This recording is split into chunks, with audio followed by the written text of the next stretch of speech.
बिस्मिल्लाहिर्रहमानिर्रहीम। अस्सलामु अलैकुम नाज़रीन, दीन दुनिया चैनल में आपको खुश आमदीद कहते हैं। नाज़रीन, तारीख गवाह है कि यहूदी गुज़श्ता 14 सदियों से इस्लाम के सबसे बड़े दुश्मन रहे। मुसलमानों के खिलाफ साजिशें और गुमराह करना उनके बाएं हाथ का खेल है। अल्लाह ताला के इनाम और इकराम के बावजूद ये कौम, जिसे बनी इसराइल के नाम से भी जाना जाता है, सरकशी पर आमादा रही और जलीलो ख्वार हो गई। बनी इसराइल पर अल्लाह के अजीम एहसानात में से एक ये था, उन्हें दुनिया की तमाम कौमों पर फजीलत अता की और उनकी रहनुमाई के लिए मामूर किया। उनके लिए चट्टान से 12 चश्मे निकाले गए। वादी तिह में जहाँ कोई साया न था, उनको धूप की तपिश से बचाने के लिए आसमान पर बादल भेजे गए। जहाँ कोई खेती बाड़ी और गल्लाबानी न हो सकती थी, वहाँ उनके लिए खुराक का गैर मामूली इंतजाम मनोसलवा के नुजूल की शक्ल में किया गया। ये जन्नत का मेवा था, मगर इन सब इनामात के बावजूद ये लोग कुफरान नेमत करते रहे और अल्लाह ताला के अहकामात के खिलाफ चलते रहे, जिसके बाद इन पर अजाब भी नाजिल किए गए, मगर ये नहीं सीखे और आज तक इनका वतीरा यही है जिस पर उन्हें मुसलमानों का दुश्मन करार दिया गया। मुसलमानों और यहूदियों की दुश्मनी से मुतालिक सवाल लिए एक यहूदी शख्स इजराइल से भारत जा पहुंचा। उस शख्स ने डॉक्टर जाकिर नाइक के सामने अपना सवाल रखा और कहा कि मैं 8 माह से हिंदुस्तान में सफर कर रहा हूँ, अपने सवाल के जवाब पाने के लिए कोशिशें कर रहा हूँ, मगर कहीं से भी मुझे तसल्ली बख्श जवाब नहीं मिलता। सबसे मायूस होकर आपके पास आया हूँ। क्या आप मुझे बता सकते हैं कि मुसलमान यहूदियों को अपना दुश्मन क्यों समझते हैं? कुरान में लिखा है कि यहूद व नसारा मोमिनीन के दुश्मन हैं। मैं जानना चाहता हूँ कि आयत किस अमन को फरोग दे रही है, और यही टेंशन हमें आज फलस्तीन और इसराइल के दरमियान देखने को मिलती है। कुछ मुसलमान और कुछ यहूदी इस आयत से गलतफहमी के शिकार हो सकते हैं और इस आयत से यही लगता है कि मुसलमानों को यहूद व नसारा का दुश्मन होना चाहिए। इसके अलावा अगर आप मुझे प्राइवेट मुलाकात का मौका दें तो वो मैं भी कबूल करूंगा। It is written in the Quran that Jews and pagans are the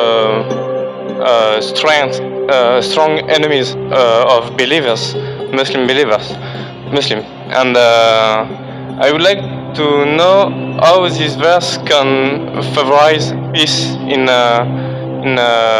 humankind. नाज़रीन, हस्ब रिवायत डॉक्टर जाकिर नाइक ने सवाल करने पर उस शख्स की हौसला अफजाई की जो उनका मामूल है। गैर मुस्लिमों की हौसला अफजाई से डॉक्टर जाकिर नाइक उनका एतमाद जीत लेते हैं, जिससे आपस में गुफ्तगू जरा आसान हो जाती है और उन्हें कायल करना भी आसान हो जाता है, ताकि गैर मुस्लिमों को दायरा इस्लाम में रूशनास कराने में आसानी हो। डॉक्टर साहब ने उस शख्स को बताया कि आपने जो हवाला दिया उससे मुतालिक आपका इल्म कमजोर है। आपने अगर इस आयत का सयाक व सबाक पढ़ा होता तो लाजमी आपके ख्यालात मुख्तलिफ होते। सूरह माइदा में लिखा गया कि तो सब लोगों से ज्यादा मुसलमानों का दुश्मन यहूदियों और मुशरिकों को पाएगा, और तो सबसे नजदीक मोहब्बत में मुसलमानों से उन लोगों को पाएगा जो कहते हैं कि हम नसारा हैं। यह इसके लिए इनमें उलमा और दरवेश हैं और इसके लिए वो तकब्बुर नहीं करते। डॉक्टर साहब ने उस नौजवान को बताया कि जो कहते हैं कि यहूदियों और मुसलमानों को लड़ना चाहिए, वो बिल्कुल गलत कर रहे हैं। कुरान ये नहीं कहता कि यहूदियों और मुसलमानों को लड़ना चाहिए। कुरान कहता है कि मुसलमानों से दुश्मनी में सबसे आगे यहूदी होंगे। ये नहीं कहा गया कि मुसलमानों को यहूदियों से जंग ही करनी चाहिए। ये तो एक पेशगोई है कि यहूदी बहैसियत मजमूई मुसलमानों के दुश्मन होंगे। दुनिया में बहुत से यहूदी ऐसे भी हैं जो मुसलमानों के साथ बहुत अच्छे हैं, उनके हक में बोलते हैं और उनके हुकूक की आवाज भी उठाते हैं। खुद इजराइल में भी कई यहूदी हैं जो मुसलमानों को बुरा नहीं समझते और बहुत से यहूदियों ने इस्लाम भी कबूल किया है, मगर ये बात चंद यहूदियों की नहीं बल्कि यहूदियों की बतौर कौम हो रही है। और ये भी कहा गया कि ईसाइयों और यहूदियों का मवाजना करें तो पाएंगे कि ईसाई यहूदियों की निस्बत मुसलमानों के ज्यादा करीब हैं। कुरान में फरमा दिया गया कि मोमिनीन के सख्त तरीन दुश्मन यहूदी और मुशरिकीन हैं, लेकिन ईसाई मोमिनीन से ज्यादा मोहब्बत करने वाले हैं। The Quran says strongest in enmity to the Muslims, to the believers will be Jews. It does not say that Muslims should fight with the Jews. It doesn't say that. But it says that the Jews by nature as a whole they'll be against Muslims. Doctor Zakir Naik ने उस नौजवान को बताया कि मुसलमान यहूदियों से मुतालिक नफरत अंगेज रवैया नहीं रखते। उनके मुसलमानों का अपना दुश्मन समझने के बावजूद मुसलमान उनकी सलाहियतों का एतराफ भी करते हैं। यहूदी ज़हीन भी हैं, मौजिद भी हैं, कई अच्छे काम भी यहूदियों के नाम रजिस्टर हैं, मगर कुरान ये भी कहता है कि यहूदी बहैसियत मजमूई मुसलमानों के कट्टर दुश्मन होंगे। डॉक्टर साहब ने मजीद हकायक बयान करते हुए बताया कि यहूदियों ने सोचा कि कुरान को गलत साबित करते हैं, तो वो सब इकट्ठे हुए और उन्होंने फैसला किया कि कम अज कम 3 3-4 साल तक हम मुसलमानों से दुश्मनी नहीं रखेंगे, हम ईसाइयों से बेहतर बनेंगे और मुसलमानों के ज्यादा करीब रहेंगे। फलस्तीन की जंग 3-4 साल तक रोक देते हैं, मगर वो ऐसा नहीं कर सके क्योंकि उनकी फितरत ही नहीं। तो बिलाखिर वो मुसलमान दुश्मनी पर उतर आए। 60 लाख यहूदियों को हिटलर ने मारा था। उसने जर्मनी से यहूदियों को बेदखल किया। अरब फलस्तीनियों ने तो अपनी बाहें उन गैर वतनों के लिए फैला दी थी और उनको बसाया, मगर यहूदियों ने अपना असल रंग दिखा दिया और कुछ साल बाद फलस्तीनियों को उनके घर से ही बेदखल कर दिया और उन पर जमीन तंग कर दी। The Jews get together, all of them, and they decide, let's put the Quran wrong. At least for 3-4 years, we will be better than the Christians. Let's stop the war of Palestine.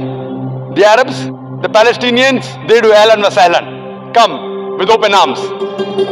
After a few years, they are kicked out of the home. Doctor Zakir Naik ने कहा कि जरा तसव्वुर करें कि कोई मुसाफिर को रहने के लिए अपना घर देता है और मुसाफिर बदले में घर के मालिक को ही निकाल देता है, जिस पर मालिक मकान चीखता है कि इसने मेरा घर ले लिया और आप उन्हें दहशतगर्द कह रहे हैं। अगर आप इस मसले का हल करना चाहते हैं तो मुस्तकिल होना चाहिए और यह हल चंद सालों का नहीं बल्कि मुस्तकिल होना चाहिए। और हल ये है कि मुसलमानों को अपने हुकूक के लिए आवाज उठानी चाहिए और दहशतगर्दों से लड़ना चाहिए। कुरान हमेशा अमन की बात करता है। सूरह अनफाल में लिखा है कि अगर वो सुलह के लिए माइल हो तो तुम भी माइल हो जाओ और अल्लाह पर भरोसा करो, बेशक वही सुनने वाला जानने वाला है। इसके अलावा भी बेशतर मकामात पर फरमाया गया कि अगर दुश्मन सुलह करना चाहे तो उससे सुलह करनी चाहिए। कुरान तो हमेशा अमन की बात करता है, मगर कोई शख्स अमन ही नहीं चाहता तो हम क्या कर सकते हैं। इस्लाम अमन का मजहब है, ये अमन चाहता है, लेकिन इसमें जमीनी हकायक का भी तस्करा है। ये हमें बताते हैं कि हमें यहूदियों से होशियार रहना चाहिए, ये नहीं कि उनसे जंग ही करनी चाहिए, लेकिन अगर वो जंग ही चाहते हैं तो फिर लड़ना भी फर्ज है। What of the problem is? Not forever. Few years. 4-5 years only.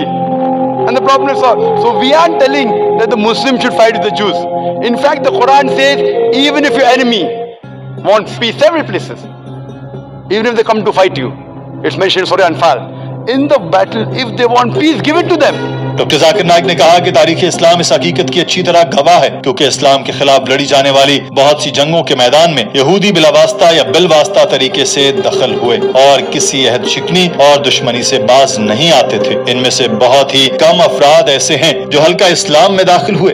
ज्यादातर यहूदियों को जब भी मौका मिला उन्होंने मुसलमानों पर जुल्म के पहाड़ तोड़ने में कोई कसर नहीं छोड़ी। जरा तसव्वुर करें कि फलस्तीन में क्या हो रहा है, दुनिया के दूसरे मुसलमान ममालिक में क्या हो रहा है। हर जगह मुसलमान ही पिस रहे हैं, क्योंकि हम अमन पसंद हैं, जंग नहीं चाहते। जंग यहूदों ने सारा चाहते हैं, इसलिए कोई ऐसी मिसाल नहीं मिलती जिसमें किसी मुसलमान मुल्क ने किसी जंग का आगाज किया हो। सारी जंगें ईसाइयों ने और यहूदियों ने शुरू की। तो अमन के कयाम के लिए आपको कुरान की हिदायत पर अमल करना होगा और दुश्मन बनने की बजाय हम आहंगी से रहना होगा। इसलिए कुरान ये नहीं कहता कि यहूदियों को दुश्मन होना चाहिए, बल्कि ये बताता है कि वो दुश्मन होंगे और अगर वो जंग को मुसल्लत करते हैं तो जवाब देने के लिए मुसलमानों को अपने घोड़े तैयार रखने की हिदायत की गई है।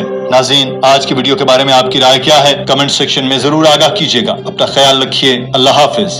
अस्सलाम वालेकुम दोस्तों, वीडियो काफ़ी इंटरेस्टिंग था। जिस तरीके से भाई ने सवाल पूछा इसे काफ़ी मुतमईन लग रहे थे, क्योंकि डॉक्टर साहब ने बहुत अच्छी तरीके से जवाब भी बताया और ये बताया है कि भाई फ़लस्तीन में जो चीज़ें हो रही हैं उसके बारे में डिटेल में बात हुई है और यहूद और नसारा के बारे में बात हुई है, क्रिश्चियनिटी यहूद के बारे में बात हुई है कि भाई किस तरीके से जो है वो जंग का आगाज़ होता है और फिर जो है मुसलमान जो है वो जल्दी जंग का आगाज़ नहीं करते हैं, क्योंकि वो चाहते हैं अमन व अमान रहे। क्योंकि अल्लाह ताला जो है वो फरमाते हैं कुरान शरीफ में कि अमन व अमान रखो और अगर कोई तुमसे जंग मैदान में लड़ने आता है तो तुम भी अपने घोड़े तैयार रखो।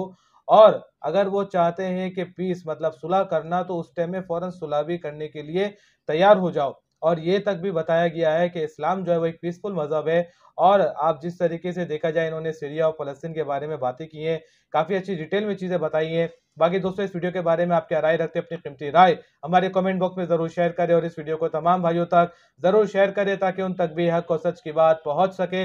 मिलते हैं आपसे अगली वीडियो पे, तब तक आप अपना ध्यान रखें।